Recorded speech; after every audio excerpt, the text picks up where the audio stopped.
ಖುಷಿಯಾಗಿದ್ದಾಗ ದೇವರು ಮೈ ಮರೆತು ಎಂತೆಂಥವ್ರನ್ನ ಸೃಷ್ಟಿ ಮಾಡ್ತಾನೆ.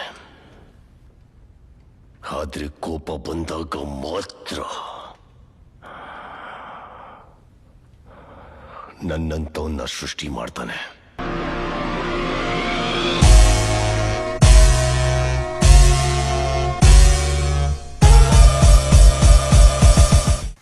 ಜಗತ್ತಲ್ಲಿ ಗಂಟೆಗೊಂದು 1000 ಜನ ಹುಡ್ತಾ ಇರ್ತಾರೆ, ಗಂಟೆಗೊಂದು 1000 ಜನ ಸಾಯ್ತಾ ಇರ್ತಾರೆ.